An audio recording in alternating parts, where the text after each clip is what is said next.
استاد حاجی ابوالقاسم دولابی عزیز که این نوبت هم خیلی خیلی لطف کردن، افتخار دادن، آقایی کردن، قبول زحمت کردن، قدم به چشم من گذاشتن. آقا سلام، خیر مقدم، خوش اومد. علیکم السلام و رحمت الله. بسم الله الرحمن الرحیم. عرض سلام و ادب دارم محضر بینندگان عزیز و آرزوی موفقیت و در این ایام نورانی ماه رجب التماس دعا دارم از همه بینندگان عزیز. حالا ما بحث اون استقامت در قرآن، این کارهایی که ما توی ماه رجب میکنیم، مثلا سفارش شده صدقه بدین، استغفار کنین، نمیدونم همین اعتکافی که انجام شد، بالاخره مردم بیشتر اهمیت میدن به عبادت و دعا و معنویت. اینا چه تأثیری داره توی استقامت؟ یک نکته بسیار خوب رو حضرت علی فرمودید و اتفاقا بحثی رو که من در ذهنم بود بیان بکنم، رابطه دعا و استقامت. چه جالب. من اجازه بدید با قرآن عرایزم رو آغاز کنم. میفهمید. ما در سوره مبارکه بقره آیاتی داریم که این آیات رو با آیات معراج معروف است. آیاتی است که اشاره به سفر معراجی پیغمبر داره و دعایی که پیغمبر در سفر معراج به محضر خدا عرضه داشت. خیلی جالبه. لحظه دعا، لحظه قرب، لحظه اتصال، لحظه‌ای که پیغمبر به عالم ملکوت پیوسته، ثم دنا فتدلی، در اوج قرب به پروردگار متعال. اونجا باید مثلا به فکر عشقبازی با خدا و لذت از این مؤانست با خدا باشه. اما ببینید مثلا دعاهایی که پیغمبر در این حالت به محضر خدا عرضه می‌داره چیاست؟ آیات پایانی سوره بقره. در این حالت میگه که واعف عنا واغفر لنا وارحمنا انت مولانا فانصرنا علی القوم الکافرین. این دعای معراج دیگه. پیغمبر تو معراج این دعا رو کرده. خدایا از ما درگذر، ما رو ببخش، به ما لطف کن، به ما ترحم کن، تو مولای ما هستی، ما رو بر کفار پیروز کن. که موقع آدم رو زمینه، پاش رو زمینه، میگه خدا منو ببخش. موقع تو رفتی الان توی اعلی درجات تو معراج، بعد میگه خدا ما رو خیلی جای تأمل، خدایا ما رو عفو کن، بعدم ما رو بر کفار پیروز کن. خیلی جای تأمل. یعنی این یه تعبیری داره مرحوم شهید مطهری، کتاب زیبایی نوشته، حماسه و عرفان. بله. میخواد بگه که ما در دینمون هم حماسه داریم هم عرفان داریم. عرفان بدون حماسه انحرافه. عرفانی که با در کنج عزلت نشستن، در یک غاری خزیدن و صرفاً به عبادت مشغول شدن، مثل راهبان که قرآن میگه و رهبانیة ابتدعوها، این بدعتی بوده که بعضیا گذاشتن. در آیین حضرت عیسی مسیح هم ما رهبانیت نداشتیم.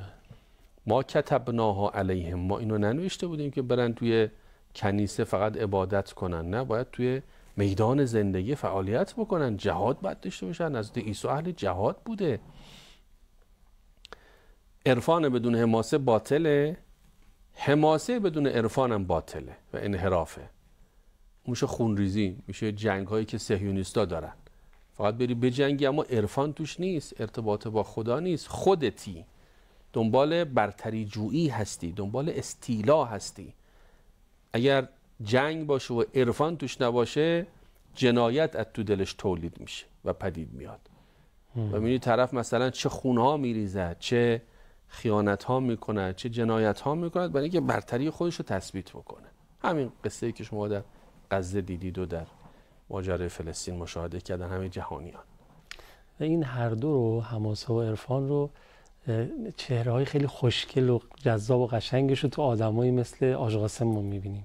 احسن برشون. این عرفانه، این خیلی حالات قشنگی داشتن، مردم تلویزیون دیدن گاهی و اون حماسه. بله، هم عرفان داشت هم حماسه. البته خب حاج قاسم که هممون هم دوستش داریم، شاگرد مکتب امیرالمومنین، شاگرد مکتب پیغمبره. این حماسه و عرفان در دین ما اصلا در هم آمیخته است. همینطوره. شاهدش همین آیات پایانی سوره بقره است. پیغمبر تو سفر معراجه که خدای کمکم کن در جهاد بر کفار پیروز بشم، وانصرنا علی القوم الکافرین. خب حالا من اینجا این اشاره رو بکنم که دعا تأثیر بسیار زیادی بر پیروزی در جبهه مقاومت داره و اولا انگیزه میده به مبارزان جبهه حق، ثانیاً جهت میده به حرکت اونها و به تلاش اونها، جهت میده که حرکت اونها حرکتی در راستای رضای خداست و لذا در مسیر کاری که مخالف با رضای پروردگار باشه انجام نمیدن. حاج قاسم سلیمانی که از توصیهاش به نیروهای همراهش این بود که مراقب باشید بیگناهی کشته نشه، مراقب باشید در مثلا موشکی که میزنید به گونه‌ای هدف گیری کنید دقیقاً در اون جایی که دشمن ما مثلا تجمع کرده این موشک اصابت بکنه. یه وقت توی خانه یه بیگناهی یا در یک جایی که مثلا مردم بیگناه اینجا دارن تردد میکنن موشک نندازید. خیلی مراقب بود که این روحیه کسی است که وصل به خداست، عرفان داره، حماسه‌اش با عرفان در هم آمیخته، پس هم انگیزه میگیره، هم جهت پیدا میکنه کارش و هم استقامت میورزه. چون به خدا وصله میگه من یه تکیهگاه بزرگ دارم، دست نمیکشه از حرکت خودش، خسته نمیشه. اگر در سخت‌ترین شرایط قرار بگیره باز میدونه که تکیهگاه قوی داره که پیوسته حامی اوست و داره او رو رصد میکنه و داره او رو مشاهده میکنه. عرض کنم خدمت شما، حالا ما دعاهایی که در قرآن هست وقتی میبینیم خیلی جالبه. بسیاری از این دعاها در خصوص همین بحث جهاد و بحث مقاومت و بحث استقامت و مثلا ببینید سوره مبارکه عرض کنم خدمت شما آل عمران فرماد که و کأی من نبی قاتل معه ربیون کثیر، بسیاری از پیامبران بودند که اینها مردان خدایی در رکاب اونها جهاد کردند. فما وهنوا لما اصابهم فی سبیل الله. این مردان چون مردان خدایی بودند و دل به خدا داده بودند، به خاطر مصائبی که در مسیر حق به اینها وارد شد سست نشدند. فما وهنوا لما اصابهم فی سبیل الله و ما ضعفوا، ضعف نشون ندادند و ما استکانوا، نشکستند. والله یحب الصابرین، خدا اونایی که اهل صبرن دوست داره.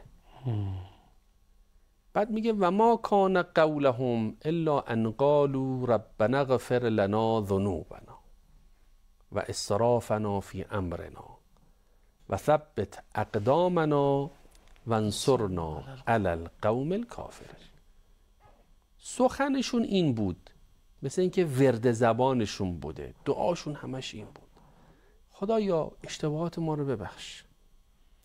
یعنی اینکه بدونید اگر در مسیر مبارزه شل شدید، اگر زمین خوردید، اگر عقب نشستید، این به خاطر ناشی از یک ضعفی است که در شما بوده، این نقطه ضعفی که خودتون داشتید. لذا از خدا بخواد نقطه ضعفات رو برطرف بکنه. ذنوب، گناهان، اینا همش نقطه ضعف آدمه. اصلا گناه یعنی اون چیزی که موجب میشه تو نقطه ضعف پیدا کنی. همینطور. کسی که آلوده به گناه شد یه تعلق نادرستی پیدا میکنه، یه تعلقی که در لحظه امتحان نمیذاره شما پیروز بشی. اینا رو باید کنار زد. لذا گام اول طلب برای غفران ذنوبه. ربنا اغفر لنا ذنوبنا و اسرافنا فی امرنا. خدایا زیاده روی اگر کردیم ببخش. زیاده روی، اصلا گناه خودش اسرافه. گناه یعنی این که شما نعمتایی رو که خدا بهت داده درست ازش استفاده نکنی. در استفاده از این نعمت رو در جای نادرستی به کار ببری، این میشه اسراف. اسراف یعنی نعمت‌های خدا رو در جای خودش انسان استفاده نکنه. این که ما فکر میکنیم مثلا برنج اضافه رو بریزیم سله آشغال اسرافه، برای این اسرافه. این یک مثال برای اسرافه، چون برنجش تو سطل آشغال نیست، نعمت خداست. بله بله. این نعمت خدا باید سر سفره باشه. گرسنگانی که سر سفرهشون غذا نداره این باید سر سفره اونا باشه، اینا باید بره تو سطل آشغال. نون میره تو سطل آشغال میگیم این اسرافه. چرا میگیم اسرافه؟ چون جای نون که تو سطل آشغال نیست، جای نون سر سفره یه نیازمند، اگه تو نمیخوای بده به نیازمند. اسراف حقیقتش اینه که نعمت خدا رو در غیر جای خودش مصرف کنی. چشم نعمتی خدا بهت داده، از این چشم باید برای تحقیق و مطالعه، برای پژوهش، برای عبرت گرفتن، برای تحصیل معنویت در سایه ملاقات اولیاء خدا و امثال اینا استفاده بکنی. این چشم رو برای یه جای دیگری که خدا نهی کرده استفاده بکنی. این میشه اسراف. این اسراف همون گناهی است که موجب تعلق میشه، یه تعلق نادرست تو وجودت ایجاد میکنه، یه آلودگی در قلبت ایجاد میکنه. این آلودگی، این تعلق نادرست، این عرض کنم سنگینی که در دل تو ایجاد کرد که مانع پروازت میشه، در اون لحظه پرواز پاتو میگیره، پابند تو میشه. بخوای پرواز کنی بعد اینا رو بریزی کنار.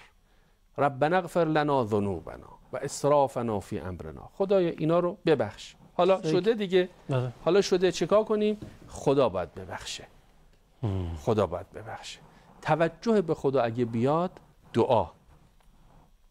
در روایت هست الدعا مخ العباده، مغز عبادت. این دعا وقتی بیاد اونا بخشیده میشه. و یرد القضا. لازم هم نیست بگی خدایا ببخشا، همین که تصمیم داری دیگه ترک بکنی، با خدا شروع کنی حرف زدن، بنا نداری دیگه برگردی. اون تعلق پاک میشه. مثل اینکه یه اصلا همینه که پاک بشه دیگه. پاک بشه. مثل اینکه مثلا خللی، شکافی مثلا فرض کنید در یه بالونی ایجاد شده، این شکاف رو خب شما داری رفت و رو میکنی دیگه، بعدم درستش میکنی، مرتبش میکنی، مثل روز اول میشه. مثلا لاستیک ماشین فرض کن پنچر شده، این لاستیک ماشین وقتی پنچر میشه ماشین نمیتونه سریع بره دیگه، بادش کم شده. آره. دعا پنچرگیریه. دعا یه جور پنچرگیریه. وقتی دعا داری میکنی، داری سوراخ سنبه هایی که تو روحت ایجاد شده داری رفو میکنی، داری میبندی. این حذف تعلقات اضافه یا خارها، تیغ هایی که تو این لاستیک ایجاد شده داری میکشی بیرون. روحت داری آماده پرواز میکنی. دعا که کردی خود به خود این رفو میشه، پاک میشه. بعد میگی چی؟ میگی ربنا اغفر لنا ذنوبنا و اسرافنا فی امرنا و ثبت اقدامنا. خدایا من میخوام توی جهاد پام نلغزه، میخوام پام نلرزه، میخوام مقابل دشمن محکم بایستم، به من ثبات قدم بده. وانصرنا علی القوم الکافرین. و ما رو بر کفار پیروز کن. پس ببینید دعا رمز مقاومت و رمز پیروزیه. مردان خدا که خدا در قرآن ازشون یاد میکنه، دعاشون این بوده که خدا گناهانشون رو ببخشه و تعلقاتشون رو از بین ببره تا بتونن مقابل دشمن بایستن و پیروز بشن. این تأثیر دعا. حالا اینا رو برای چی گفتیم؟ ماه رجب ماه دعاست. آره. و این دعا خاصیتش اینه که مقاومت ملت رو بالا میبره.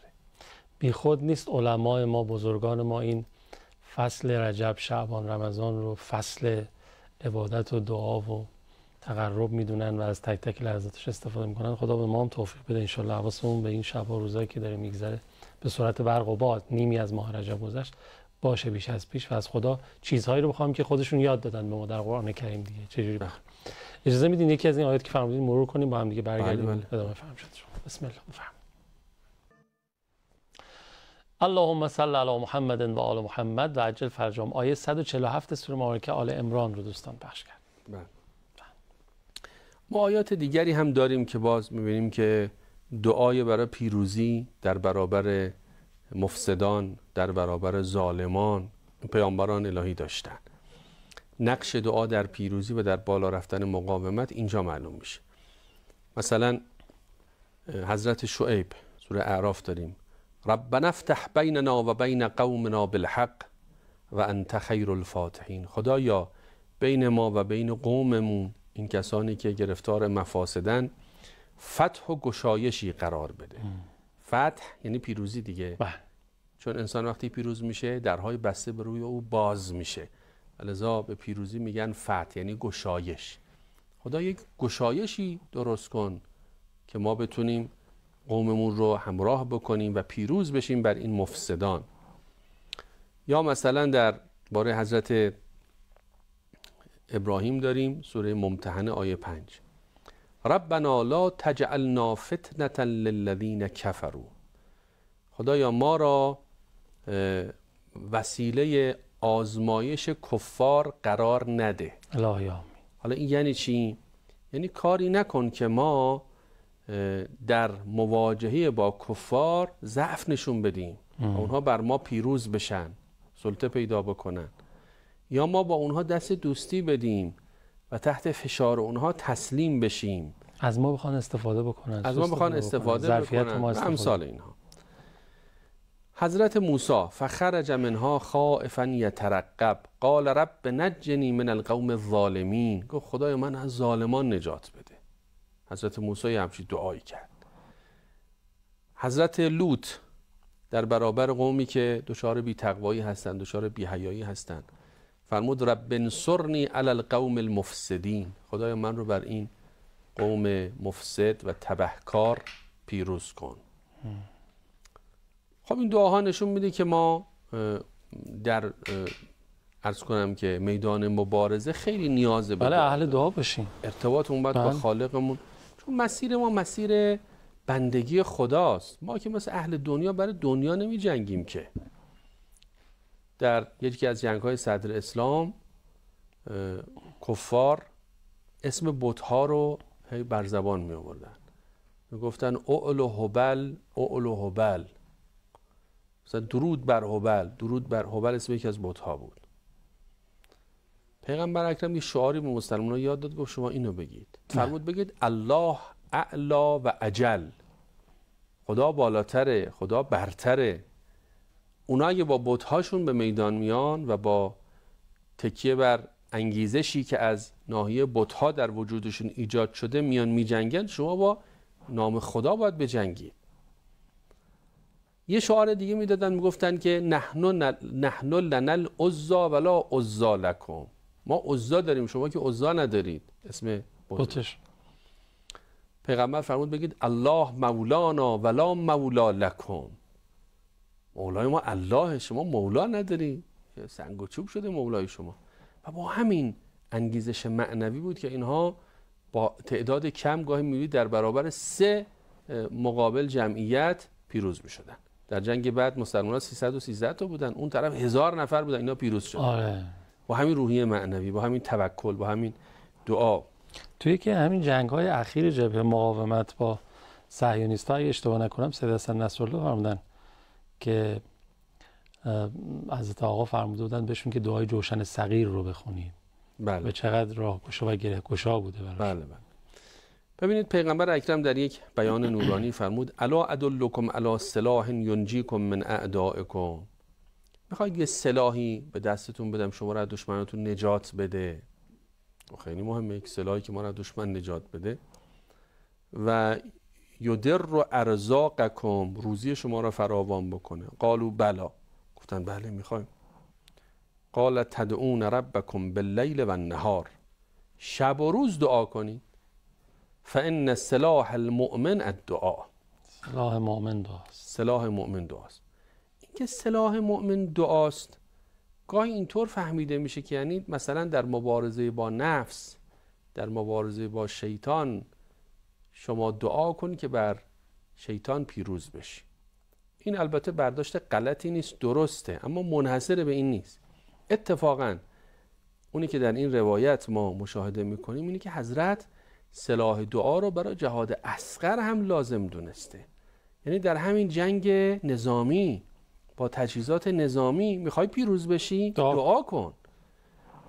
ما در 8 سال دفاع مقدس پیروزیمون مرهون دعاهایی بود که رزمندگان ما تو سنگرها، در پادگانها، دعاهای کمیلی که داشتن، زیارت آشوراهایی که داشتن، توسلاتی که داشتن، اون فضای معنوی که هنوزم انسان وقتی میره اونجا بعد از سالها که از دفاع مقدس گذشته، در این سفرهای راهیان نور، من یه دفعه توفیق داشتم رفتم، انسان هنوز زمزمه دعای رزمندگان رو تو اون پادگان دو کوه و جاهای دیگه انگار داره میشنوه. در یک روایت دیگه در کتاب شریف کافی است از امام صادق علیه السلام فرمود ان الدعاء انفذ من السنان، تأثیر دعا از شمشیر در نابودی دشمن بیشتره. دعا از شمشیر برنده تر است. دیگه اینکه معروف امام حسین علیه السلام در شب عاشورا دعا شروع کردن، دعا کردن و صدای دعا در خیمه های اصحاب مرتب به گوش می‌رسید. امام رضوان الله تعالی علیه در بخشی از وصیت‌نامه‌شون این جملات رو دارن، فرمودن ما مفتخریم که ادعیه حیات بخش که آن را قرآن ساعد می‌خوانند از ائمه معصومین ماست. ما به مناجات شعبانیه، حالا چون ماه شعبان هم نزدیکه، این جمله امام تأکیدی باشه برای اینکه انشاءالله ماه شعبان رسید، بینندگان عزیز با مناجات شعبانی هم انشاءالله مأنوس باشن، ما هم توفیق داشته باشیم. امام که عاشقش بود. بله. ما به مناجات شعبانی امامان، دعای عرفات حسین ابن علی علیهم السلام، صحیفه سجادیه این زبور آل محمد، صحیفه فاطمیه که کتاب الهام شده از جانب خدای متعال به زهرای مرضیه است، از ماست. ما مفتخریم که این کتاب‌های دعا رو داریم، دعای عرفه رو داریم، مناجات شعبانیه داریم، صحیفه سجادیه، به اینا افتخار میکنیم.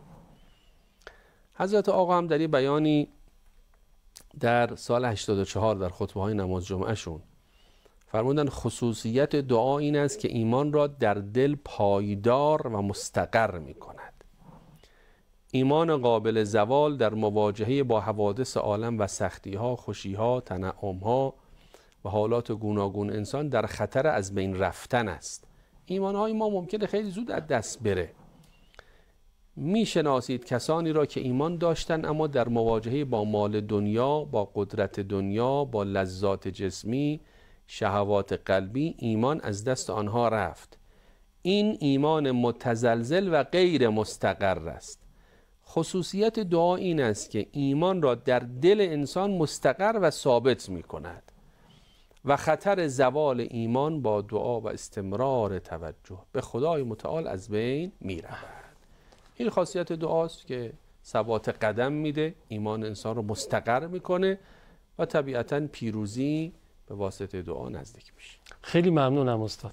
سلامت باشید. وقت تموم شد. موفق. خیلی استفاده کردیم. دست شما درد نکنه. صحبت های آقا درباره دعا من یاد این فراز از دعایی که هر روز بعد نماز تو ماه رجب میخونیم که میگیم اعتنی به مسئلتی ایاک جمیع خیر دنیا و جمیع خیر الاخره. اولا که خدا کنه در حق همه مستجاب بشه این فراز. بشم وقتی این دعا از زبان معصوم اومده در این ماه، یعنی این ماه رجب این فرصت و این قابلیت رو داره که جمیع خیر دنیا و آخرت رو به ما عطا کنه، ازش ان شاءالله غافل نشیم.